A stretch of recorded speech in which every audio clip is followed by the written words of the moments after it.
नमस्कार। हम लोग अपनी पिछली क्लास में हम लोगों ने जैसा कि एक सीरीज़ चल रहा है, आप लोग को पता होगा कि ये एक मेंस सीरीज़ चल रहा है यूपी पीएसएस और यूपीएससी के, खासकर पेपर 1 सीरीज़ का हम लोग एक श्रृंखला चला रहे हैं। तो पिछली क्लास में हम लोगों ने ग्लोबलाइजेशन यानी वैश्वीकरण और उसका समाज पर प्रभाव, समाज, परिवार, नौजवान, महिलाएं, है ना, इन सब पर क्या इम्पैक्ट पड़ा ये हम लोग देख चुके हैं। आज की कड़ी को हम लोग आगे बढ़ाते हुए, उसी कड़ी को हम लोग आगे बढ़ाते हुए हम लोग देखेंगे कि इसका क्या इम्पैक्ट पड़ा, इकोनॉमिकल इम्पैक्ट और पॉलिटिकल इम्पैक्ट, यानी ग्लोबलाइजेशन का पॉलिटिकल इम्पैक्ट और इकोनॉमिकल इम्पैक्ट क्या पड़ा, इसको हम लोग देखेंगे। चलिए पहले हम लोग देखते हैं ग्लोबलाइजेशन का पॉलिटिकल इकोनॉमिकल इम्पैक्ट। ओके, चलिए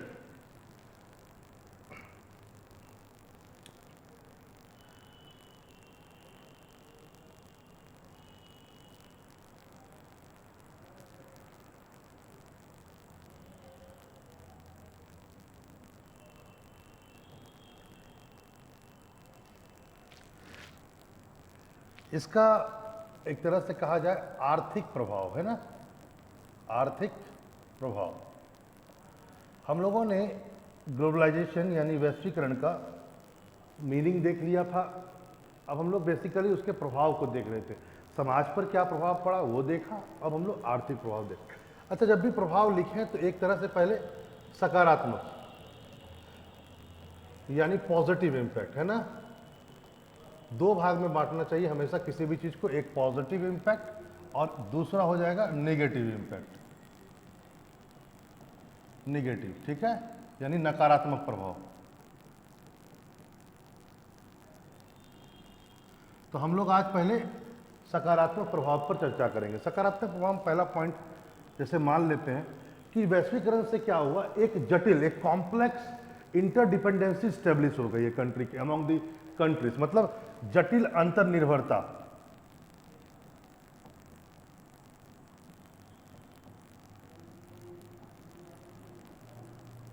जटिल अंतर्निर्भरता स्टेब्लिश हो गई किसके बीच, देशों के बीच, देशों के बीच एक जटिल अंतर्निर्भरता स्टेब्लिश हो गई है।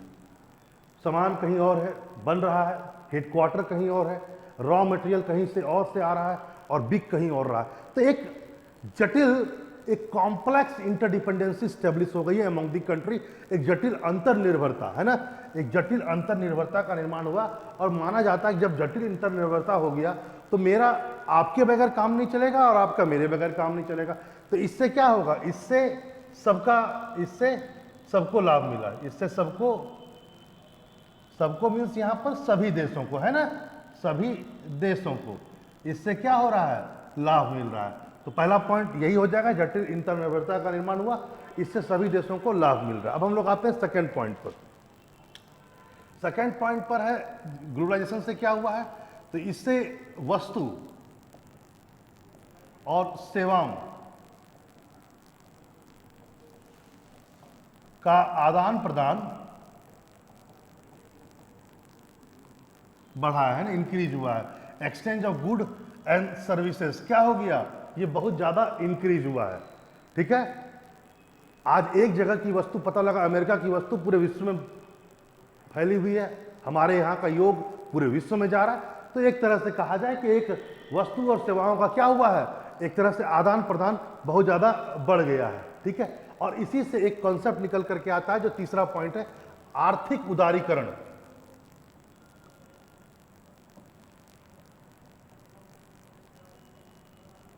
एक तरह से कहा जाए ग्लोबलाइजेशन का, एक वैश्वीकरण का एक बहुत बड़ा प्रभाव था कि आर्थिक उदारीकरण की जो विचारधारा है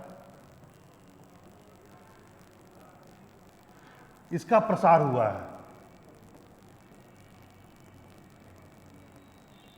आर्थिक उदारीकरण की विचारधारा का प्रसार हुआ, कहा जाए तो आर्थिक उदारीकरण को एक वैश्विक स्वीकृति मिली है ग्लोबलाइजेशन के बाद, ठीक है। तो इस और इसी से जुड़ता हुआ अगला पॉइंट हम लोग इंपैक्ट में डाल सकते हैं जो काफी इससे जुड़ा हुआ, कि जब आर्थिक उदारीकरण की विचारधारा को एक तरह से उसका प्रसार हुआ और उसको वैश्विक स्वीकृति मिल चुकी है, तो इसी से जुड़ा हुआ कई नवीन संकल्पनाएं भी सामने आई, जैसे मुक्त व्यापार, मुक्त व्यापार की संकल्पना, संकल्पना का विकास, विकास हुआ और बहुत तेजी से ये क्या हुआ, बढ़ा। तो मुक्त व्यापार की संकल्पना का इससे बहुत विकास हुआ है और बहुत तेजी से ये बढ़ रहा है। तो इस पर भी ये भी एक इसका इकोनॉमिकल इम्पैक्ट हम लोग कह सकते हैं। ठीक है, आगे देखते हैं। आगे अगला पॉइंट देखिए, चौथा हो गया, अब पांचवा पर आते हैं। चौथा ही था, हाँ, अब आते हैं पांचवा। पांचवा पॉइंट है कि केवल वस्तुओं और सेवाओं का ही एक्सचेंज नहीं बढ़ा है, पूंजी हुआ, जैसे कि कैपिटल एंड फाइनेंस है ना, यानी कि वित्तीय, कैपिटल और फाइनेंस में भी क्या हुआ, आदान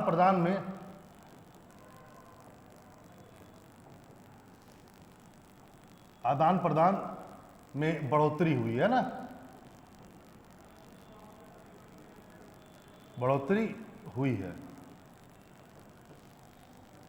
और यहाँ का पूंजी वहाँ जा रहा है, वहाँ का पूंजी यहाँ आ रहा है, कि कोई देश कहीं इन्वेस्ट कर रहा है, जैसे एफडीआई हुआ है ना, एफडीआई, एफआईआई, किस किस रूप में पैसा आता है, आप है ना, ये सब समझ रहे हैं आप बातों को। स्टॉक मार्केट में पैसा लगाते हैं, कुछ डायरेक्ट इन्वेस्टमेंट करते हैं।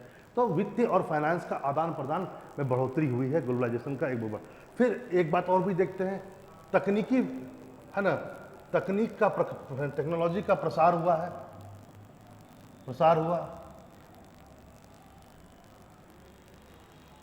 तो जरा इसमें आप देखिए, यदि पूंजी और वित्त के आदान प्रदान में बढ़ोतरी हुई है, टेक्नोलॉजी के आदान प्रदान में बढ़ोतरी हुई है, प्रसार हुआ, तो इसी से निकलता हुआ एक 7वां पॉइंट है, इससे क्या होगा, रोजगार के अवसर पैदा हुए,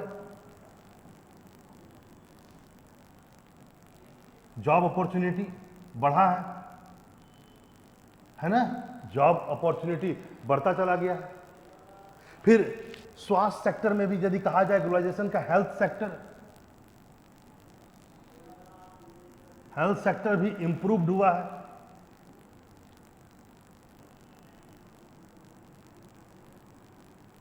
हेल्थ सेक्टर भी बहुत ज्यादा क्या हुआ, इंप्रूव हुआ है।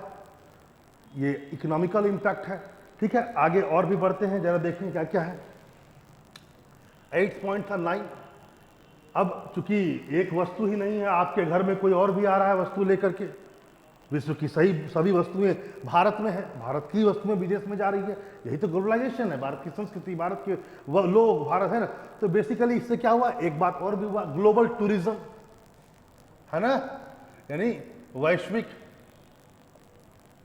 पर्यटन का विकास हुआ है और इसमें तेजी आया है ना। ये भी एक आर्थिक इंपैक्ट है, इससे कई देशों को लाभ मिला है। ठीक है, आगे, जब हर जगह का वस्तु हर जगह बिक रहा है, तो आपकी वस्तु यदि खराब हुई तो नहीं बिकेगी, सर्वाइवल ऑफ द फिटेस्ट नियम है। आप डार्विन को केवल बायोलॉजी के संदर्भ में ना देखें, जीवन के विकास में डार्विन कहता है जो सर्वश्रेष्ठ है वही रहेगा आगे, वही जाएगा आगे। तो वस्तुओं में भी क्या होगा, जो सर्वश्रेष्ठ होगा वही बचेगा। तो इससे क्या हुआ, सभी की मजबूरी हुई कि अपने क्वालिटी ऑफ गुड्स को बढ़ाएं, यानी कि वस्तुओं की गुणवत्ता बढ़ी।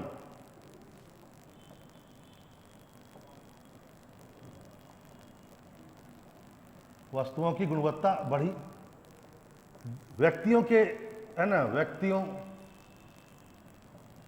की है ना जीवन गुणवत्ता बढ़ी, ये भी एक प्रभाव है। व्यक्तियों के जीवन गुणवत्ता में भी सुधार आया, वो भी बढ़ा। लेकिन ये सकारात्मक पॉइंट, मैंने पहले भी कहा इसके नकारात्मक प्रभाव है, उस पर भी चर्चा करना बहुत ही ज़्यादा आवश्यक है। तो अभी हम लोग उसके नकारात्मक प्रभाव को भी देखेंगे। चलिए आगे देखते हैं इसके नकारात्मक प्रभाव, यानी आर्थिक सेक्टर में, इकोनॉमिकल सेक्टर में क्या इसके नकारात्मक प्रभाव रहे, यानी कि निगेटिव इंपैक्ट। पहला इंपैक्ट है कि जटिल निर्भरता का तो हुआ, जैसा हम लोगों ने पढ़ा, लेकिन निर्भरता से विकास जो हुआ है वो असमान हुआ है। विकास क्या हुआ है, असमान हुआ है। और इसी का परिणाम क्या हुआ कि वैश्विक स्तर में देखा जाए तो देशों के बीच असमानता बढ़ी।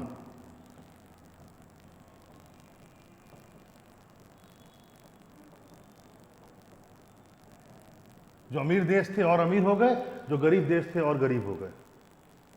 ठीक है, अगला पॉइंट देखिए, वैश्वीकरण के कारण क्या हो रहा है, टेक्नोलॉजी में जो चेंजेस हो रहे हैं रैपिडली हो रहे हैं, बहुत तेजी से हो रहे हैं। अब यदि लगातार जो टेक्नोलॉजी में चेंजेस होगा, इससे क्या हुआ, जो विकासशील देश हैं या अल्प विकसित देश हैं, इनके उद्योग इसको एडॉप्ट नहीं कर पाए। रैपिड चेंज हो रहा है टेक्नोलॉजी में ग्लोबली देखा जाए, तो जो विकासशील देश थे वो के उद्योग थे, वो इस रैपिड चेंज को अडॉप्ट नहीं कर पा रहे थे, वो उसके अनुसार परिवर्तित नहीं हो पा रहे थे। जिससे क्या हुआ, कई विकासशील देशों के उद्योग क्या हो गए, बंद हो गए, और इससे क्या हुआ, बेरोजगारी फैला। ये भी एक नेगेटिव इंपैक्ट है। आगे देखिए, इसी संबंधित एक और भी चीजें हैं। अब देखिए, इसी टेक्नोलॉजी संबंधित, टेक्नोलॉजी में क्या होता है, रैपिड चेंज है। इससे क्या हुआ, जो खासकर एल्डर पर्सन है, जो ओल्ड एज पर्सन है, वो अपने आप को इस टेक्नोलॉजी के हिसाब से चेंज नहीं कर पाए, तो वो क्या हो गए, जॉबलेस हो गए। जॉबलेस हो गए तो कई लोगों का जॉब चला गया केवल इस ढंग से, बेरोजगारी की समस्या के कारण में, क्योंकि वो अडॉप्ट नहीं कर पाए नई टेक्नोलॉजी को। ठीक है, अगला पॉइंट देखिए, और चौथा कारण एक और भी है, ग्लोबलाइजेशन से क्या हुआ, लेबर बेस्ड इंडस्ट्रीज यानी श्रमिक आधारित उद्योग किसमें परिवर्तित हो गए, पूंजी आधारित उद्योग में।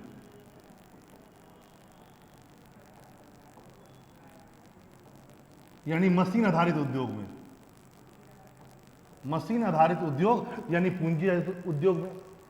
अब ऐसा नहीं है कि पहले क्या था, पहले था कि जितने भी उद्योग थे वह लेबर बेस्ड उद्योग थे। अब क्या होता है, ग्लोबलाइजेशन का ये प्रभाव है कि आपको कंपीट करना है, आपको हर चीज में परफेक्शन चाहिए, असेंबली लाइनिंग है, कहीं और से कोई चीज इंजन बन के आता है, कहीं पेंट हो रहा है, कहीं पता लगा कहीं बॉल कहीं और बन रहा है, टायर कहीं और बन रहा है, लेकिन कार कहीं और बन रहा है, तो सब चीज असेंबल्ड हो रहा है। अब वो मशीन की जरूरत पड़ेगी वहां असेंबलिंग में। तो क्या हुआ, लेबर ओरिएंटेड जॉब जो इंडस्ट्रीज थी वो खत्म होने से पूंजी आधारित उद्योग आ गए, ये परिवर्तन था, और इसका सीधा इंपैक्ट पड़ा जॉब पर। कई लोग इससे बेरोजगार हो गए, ये भी हम लोग देख सकते हैं। फिर आगे देखिए अगला पॉइंट, पांचवा पॉइंट है, एक उपयोग, एक लाइन आया है, एक नया वर्ड आया है, नव उपनिवेशवाद।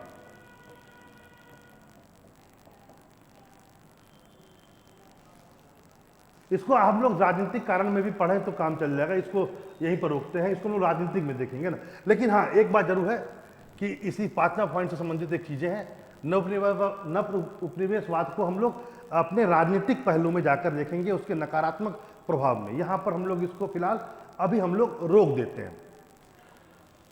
इसकी जगह पर हम लोग दूसरा एक पॉइंट देखते हैं, जैसे कि नकारात्मक पॉइंट ही हम लोग देख रहे हैं कि विकासशील देश या अल्प विकसित देश कहा जाए, एक और भी है अल्प विकसित देश। विकासशील देश और, या तो नहीं है और होगा, और अल्प विकसित देश।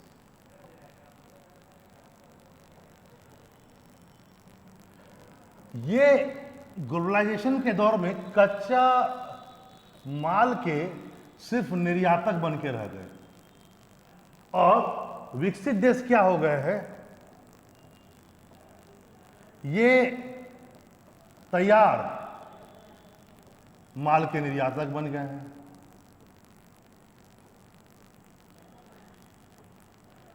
तो ये एक बहुत बड़ा इंपैक्ट नकारात्मक पड़ा।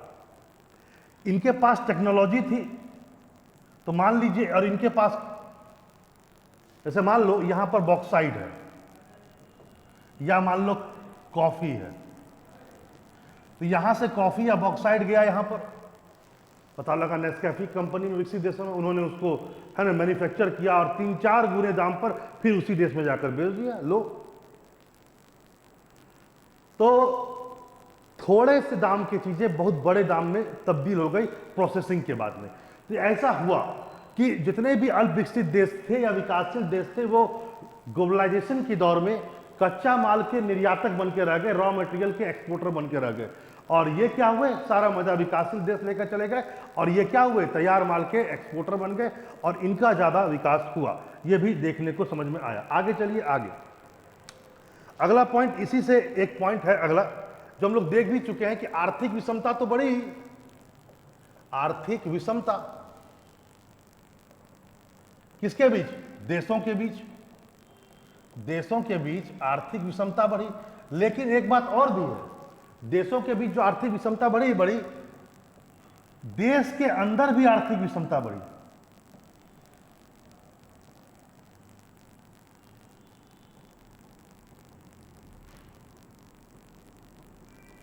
देश के अंदर भी विषमता बढ़ी, इसका हम लोग समझ सकते हैं।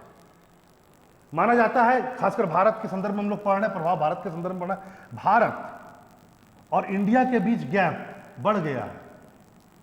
ये एक वर्ड, एक है ना, एक तरह से कहा जाए एक सूचक है। माना जाता है गरीबों का देश इंडिया, सॉरी भारत, गरीब लोग भारत से उसको जोड़ के देखते हैं, और अमीरों का भी एक देश है ना, जिसको इंडिया। तो ग्लोबलाइजेशन से क्या हुआ है, भारत के बीच अमीरी और गरीबी के बीच की खाई जो है वो बढ़ गई। भारत और इंडिया के बीच जो खाई है वो बढ़ा, ठीक है। क्षेत्रीय विकास, और दूसरा आप देखेंगे क्षेत्रीय असंतुलन भी आया। देश के अंदर विषमता बढ़ी है, व्यक्ति और व्यक्ति के बीच में, क्षेत्र में भी असमता बढ़ी है ना, क्षेत्र में भी विषमता बढ़ी है, क्षेत्रीय विषमता। जैसे भारत का पूर्वी क्षेत्र ज्यादा पीछे रह गया, और पश्चिमी क्षेत्र क्या हो गया, वो ज्यादा विकास कर गया। ये ग्लोबलाइजेशन का प्रभाव था कि पश्चिमी क्षेत्र ने एक तरह से कहा जाए ऐसी शासन व्यवस्था को अपनाया कि जो मार्केट के लिए बहुत ही अच्छा था, तो उनका तो विकास हो गया। लेकिन भारत का पूर्वी क्षेत्र आज भी अल्प विकसित है या अंडर डेवलप्ड। ये ग्लोबलाइजेशन का एक तरह से कहा जाए क्षेत्रीय विषमता भी बढ़ी है, व्यक्तियों के बीच भी विषमता बढ़ी और देशों के बीच भी विषमता बढ़ी। ये ग्लोबलाइजेशन के बहुत बड़े परिणाम है। आगे देखते हैं अगला और पॉइंट आर्थिक में, वो यह है कि ग्रामीण क्षेत्र में भी देखा जाए, है ना, ग्रामीण क्षेत्र में भी विषमता बढ़ा है, विषमता बढ़ी। जैसे देखो, जो अमीर, एक तरह से दो ग्रुप बन गए, अमीर किसान और गरीब किसान। अब अमीर किसान थे, उन्होंने नकदी फसल की खेती की, यानी कैश क्रॉप।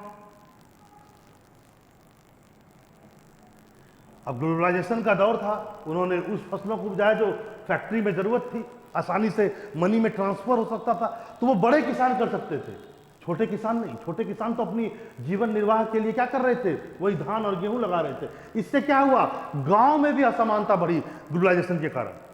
और इसी असमानता का परिणाम है कि जितने भी गरीब किसान थे उन्होंने कर्ज लिया। इस असमानता को बांटने के लिए, थोड़ी बराबरी के स्तर को प्राप्त करने के लिए उन्होंने कर्ज लिया, और इसके तरफ में क्या हुआ, कर्ज के जब है ना, जब कर्ज वापस नहीं कर पाए तो मृत्यु, आत्महत्या।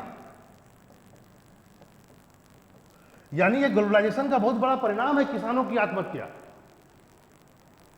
क्योंकि रूरल इंडिया में ही असमानता बहुत बढ़ गया। ठीक है, आगे चलिए। अगला पॉइंट है, जरा देखा जाए 8वां पॉइंट। हम लोगों ने पढ़ा कि जटिल निर्भरता बढ़ी है। कहीं से आ रहा है माल, कहीं बिक रहा है, कहीं बन रहा है, कहीं हेडक्वार्टर है, निर्भरता बढ़ी। तो एक क्षेत्र में यदि मंदी आएगा, यदि मंदी मान लेते हैं, मंदी कोई एक क्षेत्र में आएगा तो उसकी चपेट में पूरा विश्व आ जाएगा। यानी आर्थिक मंदी की बारंबारता बढ़ी है ना, यदि कहा जाए फ्रीक्वेंसी ऑफ इकोनॉमिक रिसेशन बढ़ा है। पहले भी आता था, पता लगा एक दो देश में आया फिर आगे नहीं बढ़ा, लेकिन इंटरडिपेंडेंसी इतना ज्यादा हो गया है कि यदि एक देश में भी आया तो उसको सबको अफेक्ट करेगा। वो थोड़ा मोड़ा बड़ा देश होना चाहिए। ठीक है, अब हम लोग आते हैं राजनीतिक प्रभाव में। और हम लोग राजनीतिक प्रभाव देखते हैं। राजनीतिक प्रभाव में भी सकारात्मक पक्ष, पहले राजनीतिक प्रभाव, राजनीतिक प्रभाव, और प्रभाव में भी हम लोगों ने कहा प्रभाव में हमेशा पहले सकारात्मक और नकारात्मक, इन दोनों प्रभावों को हम लोग को देखना होगा। ठीक है, सकारात्मक प्रभाव और नकारात्मक प्रभाव। आते हैं, पहली बार हम लोग सकारात्मक प्रभाव को देखते हैं। सकारात्मक प्रभाव में आप देखेंगे पहला पॉइंट वो यह है कि पूंजीवाद या पूंजीवादी विचारधारा का प्रसार हुआ है।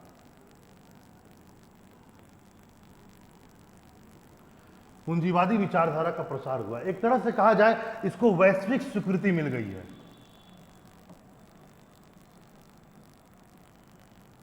अब हर देश लगभग इसी विचारधारा के अनुसार चल रहा है, कैपिटलिस्ट आइडियोलॉजी। ये ग्लोबलाइजेशन का एक बहुत बड़ा पॉजिटिव इंपैक्ट है। एक समान सबकी शासन प्रणाली होती जा रही है, एक समान बाजार व्यवस्था होती जा रही है। ठीक है, यहां पर आगे चलिए, यानी क्या कहा जाएगा, यानी यह कहा जाएगा कि ग्लोबलाइजेशन ने पूंजीवाद को वैधता प्रदान कर दी, लेजिटिमेसी प्रदान कर दी। ठीक है, इसका मतलब यह हुआ। आगे देखिए अगला पॉइंट, ये पहला पॉइंट मान लेते हैं। दूसरा पॉइंट टेक्नोलॉजी का डेवलपमेंट हुआ है, बिल्कुल सही बात है। तो इससे क्या हुआ, राजनीतिक पारदर्शिता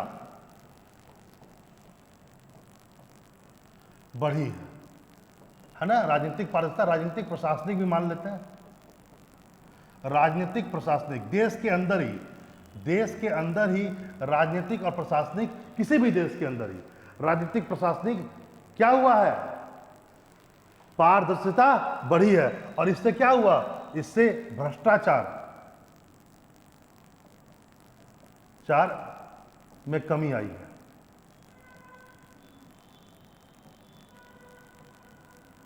भ्रष्टाचार में कमी आई, इसको तीसरा पॉइंट हम लोग बना सकते हैं। तो राजनीतिक पारदर्शिता, टेक्नोलॉजी के विकास से राजनीतिक प्रशासनिक क्या हुआ है, पारदर्शिता, ट्रांसपेरेंसी ज्यादा डेवलप हो गया है। और इसके कारण क्या हुआ है, भ्रष्टाचार में कमी आई है। आगे देखिए अगला पॉइंट, चौथा पॉइंट, व्यक्तिवादी विचारधारा, इंडिविजुअलिज्म। ग्लोबलाइजेशन का यह प्रभाव है कि व्यक्तिवादी विचारधारा का क्या हुआ है, पूरे विश्व में प्रसार हुआ। देखिए, व्यक्तिवादी विचारधारा का मतलब यह होता है कि स्टेट यानी राज्य यानी देश का निर्माण हुआ है व्यक्तियों के लिए, यानी देश का एक सूत्री प्रोग्राम है व्यक्तियों का कल्याण। ठीक है, तो ध्यान रखेंगे इस बात को। तो ये एक बहुत बड़ा पॉइंट है कि इसको ध्यान में रखिएगा। ठीक है, आगे देखते हैं अगला पॉइंट। तो व्यक्तिवादी विचारधारा का प्रसार हुआ है। आगे देखिए, वादी बात है कि कितना पॉइंट था हम लोग का, चौथा, पांचवा, वैश्वीकरण के कारण क्या हुआ, क्षेत्रीय सहयोग बढ़ा है। क्षेत्रीय सहयोग बढ़ा है राज्यों के बीच। तो कई संगठन बने हैं, क्षेत्रीय संगठन, जैसे आसियान है ना, नाफ्टा, एससीओ, सार्क। तो कई सारे ऐसे संगठन बन रहे हैं। ये जो क्षेत्रीय संगठन बन रहे हैं, इसका मूल कारण है कि पीछे कहीं ना कहीं क्या है, इंटरडिपेंडेंसी। जो इंटरडिपेंडेंसी बनी है उससे क्या हुआ है, राज्यों के बीच सहयोग बढ़ा है और कई क्षेत्रीय संगठनों का निर्माण हुआ। ये भी हम लोग देखेंगे। अगला पॉइंट है छठा पॉइंट। छठा पॉइंट है, ध्यान देंगे, वो यह है कि आज के तारीख में कोई भी समस्या, कई सारी समस्याओं का जन्म हुआ। जैसे मान लेते हैं जलवायु परिवर्तन या ग्लोबल वार्मिंग या आतंकवाद, ये सब जो चीजें आई है, डेवलप हुई है, इसका सामना करने के लिए भी दुनिया एकजुट हो रही है। ठीक है, ऐसे यदि देखा जाए तो यदि मैं एक बात कहूं कि आज के तारीख में जब सहयोग बढ़ा है तो कई सारे ऐसे अंतर्राष्ट्रीय मुद्दे हैं जिसमें एक विश्व का कोई एक सिंगल देश इसको पूरा नहीं कर पाता। इसलिए देखा गया है कि इसका एक पॉजिटिव इंपैक्ट है कि सभी देश मिल करके इन सब समस्याओं का समाधान कर रहे हैं। क्योंकि ये कोई एक देश की समस्या नहीं है, बहुत देशों की समस्या। लेकिन यहां से एक 7वां पॉइंट भी निकल करके आता है कि ग्लोबलाइजेशन ने, यानी कि वैश्वीकरण ने पहचान संकट खड़ा कर दिया है। आज के तारीख में सब एक जैसे दिखते हैं, एक जैसे खाते हैं, एक जैसे पहनते हैं, एक जैसा उनका कल्चर होता जा रहा है। तो इससे जो अलग टाइप की कल्चर थी, जो उनसे अलग थी, जिसको फैलाया गया विश्व में, तो उनके सामने में एक पहचान संकट सामने आ गई। और माना जाता है इसी पहचान संकट का परिणाम है कि कुछ लोगों ने आक्रामक नीति को अपनाया अगेंस्ट ग्लोबलाइजेशन, और इससे आतंकवाद पैदा हुआ। तो यह भी सत्य है कि जहां एक और सभी देश मिलकर के ग्लोबलाइजेशन की दौर में आतंकवाद से लड़ रहे हैं, वहीं यह भी सच्चाई है कि आतंकवाद के उदय में बहुत बड़ा कारण ग्लोबलाइजेशन है, क्योंकि यह पहचान संकट को खड़ा करता है। ठीक है, अब आगे देखते हैं अगला पॉइंट। लेकिन इसको नकारात्मक में ही रखेंगे, ज्यादा अच्छा रहेगा। इसको सेकेंड पॉइंट में नकारात्मक में ही रखिएगा।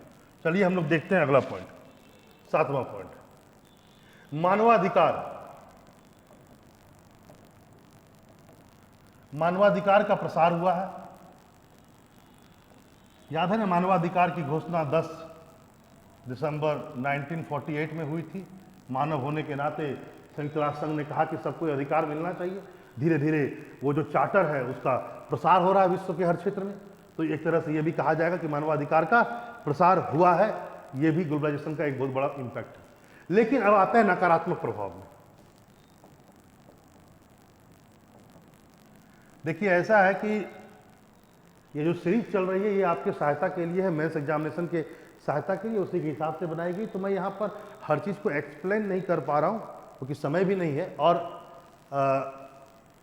कभी कभी आप लोग को लगता होगा कि सर क्या कहता है, बहुत स्पीड बता देते हैं। मजबूरी है, हर चीज़ पढ़ा हुआ है, ये एक तरह से मार्गदर्शन में है। हाँ, जिनको क्या कहता है वो सब चीज़ें समझ में नहीं आ रही है तो वाजिब बात है पहले वो उन चीज़ों को देखें, उन टर्मिनोलॉजी को देखें, तब इस वीडियो को देखें तो उनके लिए सार्थक होगा। ठीक है, चलिए आगे बढ़ते हैं। अगला पॉइंट, नकारात्मक प्रभाव में आते हैं। नकारात्मक प्रभाव यहीं से शुरू करते हैं। मानवाधिकार की घोषणा।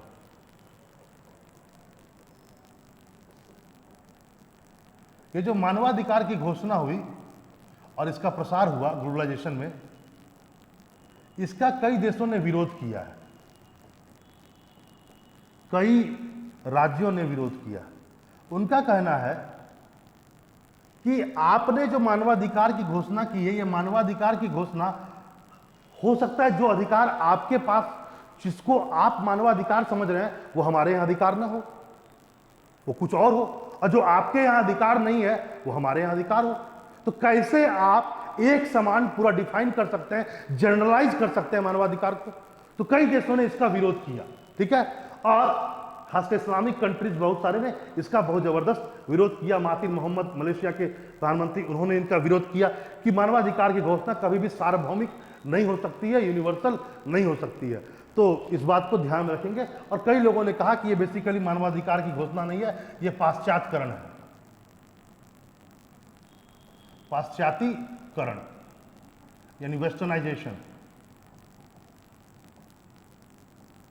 ये बेसिकली पाश्चातीकरण है, वेस्टर्नाइजेशन है, इसके सिवाय और कुछ नहीं है। तो इसको भी ध्यान में रखिएगा। ये विरोध का हम लोग पहला पॉइंट नकारात्मक में ले रहे हैं। अब आ रहे हैं अगला पॉइंट।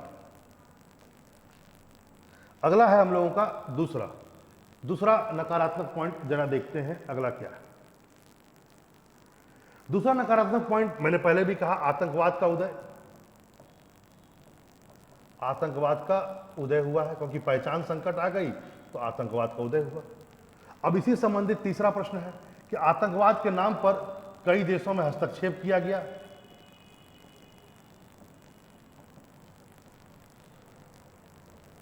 हस्तक्षेप किया गया किसके नाम पर? इसके नाम पर, आतंकवाद के नाम पर कई देशों में हस्तक्षेप किया गया है ना। राज्य की सुरक्षा को, जैसे खासकर अमेरिका, उसने आतंकवाद के नाम पर कई देशों में हस्तक्षेप किया।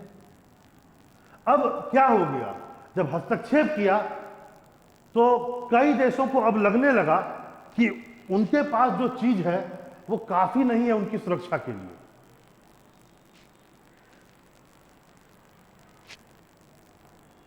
और इसी का परिणाम था कि कई देशों में क्या हो गया, परमाणु हथियारों की होड़ लग गई है।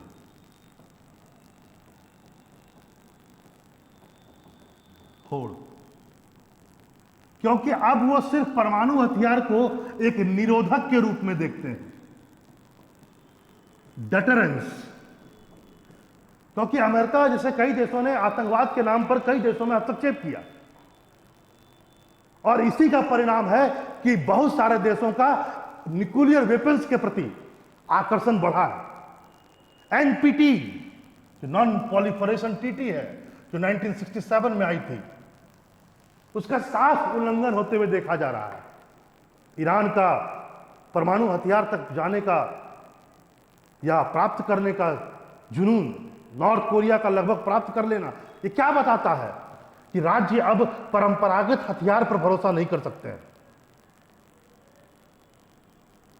इसलिए डेटरेंस के लिए अब वो मान चुके हैं कि उन्हें गैर परंपरागत तरीकों का इस्तेमाल करना पड़ेगा, यानी कि न्यूक्लियर वेपन्स।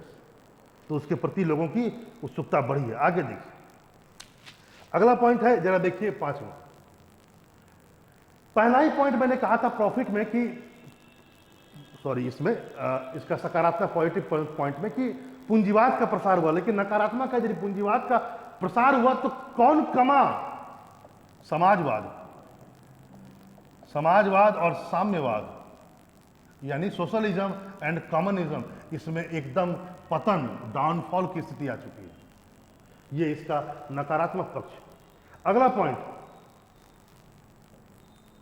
ग्लोबलाइजेशन के कारण क्या हुआ? राज्य का कल्याणकारी स्वरूप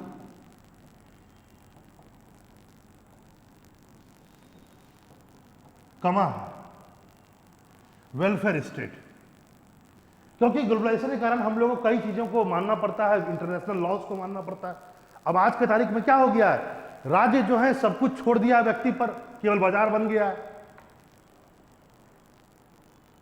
राज्य केवल अपने आप को बोलता कि नहीं, केवल मैं कानून व्यवस्था को देखूंगा क्योंकि मैं इंटरनेशनल लॉ से बंधा हुआ। तो ये ग्लोबलाइजेशन का इंपैक्ट है कि राज्य अपने कल्याणकारी स्वरूप से बाहर निकल गया। इससे क्या हुआ है? इससे कमजोर वर्ग, समाज के कमजोर वर्ग पर बहुत बुरा प्रभाव पड़ा है। तो कल्याणकारी राज्य से दूरी से क्या हुआ है? राज्य के कमजोर वर्ग थे, उसको क्या हुआ है? उस पर निगेटिव इंपैक्ट पड़ा है। आगे देखिए, आगे है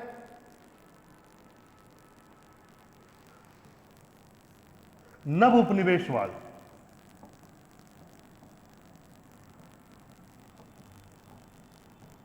ये नव उपनिवेशवादी सिद्धांत जो है, इसका बहुत विकास हुआ है, या कहा जाए कि कई विकसित देशों ने विकासशील देशों को अपना उपनिवेश बना लिया। अब वो वहां तक नहीं जाते हैं, उस क्षेत्र को राजनीतिक रूप से उपनिवेश नहीं बनाया जा रहा है, अब नए तरीके का उपनिवेश बना रहे हैं। जैसे अभी थोड़ा देर पहले मैंने आपसे कहा कि निर्भरता समानता के आधार पर नहीं है, डिपेंडेंसी ज्यादा हो गया है।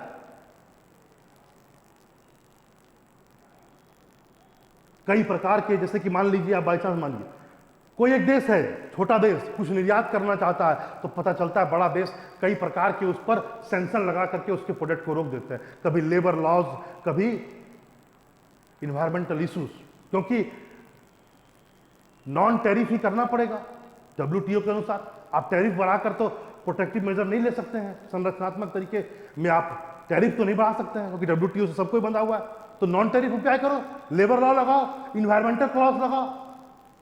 इससे क्या हुआ? छोटे देश का प्रोडक्ट बड़े देश में नहीं जा पा रहा है। दूसरा पॉइंट, छोटे देश केवल और केवल अब निर्यात यदि कर भी रहे हैं तो किसका कर रहे हैं? केवल रॉ मटेरियल का। तो ये केवल एक्सपोर्टर बन के रह गए रॉ मटेरियल, और बाद में पता चलता यही रॉ मटेरियल मैन्युफैक्चर होकर इनके देश में दुगुने दाम पर बिक रहा है। तो शोषण इनका आज भी हो रहा है, एक्सप्लॉयटेशन आज भी हो रहा है, आज भी ये गुलाम है। पहले राजनीतिक और आर्थिक दोनों रूप से गुलाम थे, अब आर्थिक गुलाम होते जा रहे हैं। इसी को कहा गया नव उपनिवेशवाद। अगला पॉइंट है, देखते हैं 9वां, संप्रभुता, सोवरेनिटी। इस पर भी जबरदस्त प्रहार हुआ है स्टेट की संप्रभुता, राज्य की संप्रभुता पर ग्लोबलाइजेशन ने जबरदस्त प्रहार किया। आज राज्य एकदम फ्री नहीं है टू डू एनीथिंग, एकदम फ्री नहीं है। वो बंधा हुआ है इंटरनेशनल लॉज से, वो बंधा हुआ है कई इंस्टीट्यूशंस के लॉ से, जैसे WTO, IMF, वर्ल्ड बैंक, इन सब लॉज से, इनकी टीटियों से ये बंध गया है। आज के तारीख में स्टेट सोवरेन नहीं रहा। स्टेट का जो डिफिनेशन था सोवेनिटी, वो कहीं ना कहीं बैडली इफेक्ट हुआ। फिर MNCs, जो बहुराष्ट्रीय कंपनियां हैं, बड़ी बड़ी कंपनियां आज किसी भी छोटे मोटे देश के नीति को प्रभावित कर रही हैं, क्योंकि उनकी GDP, सॉरी, उनका जो टर्नओवर है छोटे मोटे देश के से तो कई बड़ा है। अमेजन हुआ, है ना, माइक्रोसॉफ्ट हुआ, इनकी जो इनकम है कई देशों की GDP से भी ज्यादा है। ये किसी भी देश के आर्थिक नीति को बदल देते हैं, पॉलिटिकल नीति को बदल देते हैं, वहां की सरकार को बदल देते हैं, उनको मजबूर करते हैं ऐसी पॉलिसीज को बनाने के लिए जो उनके फेवर में हो। इससे क्या होता है? इससे राज्य की संप्रभुता को भी नुकसान पहुंचा है। तो हम लोगों ने देखा वैश्वीकरण के कई सकारात्मक और नकारात्मक परिणाम थे, खासकर राजनीतिक और आर्थिक क्षेत्र में। चलिए अब हम लोग मिलते हैं अगले क्लास में। नमस्कार।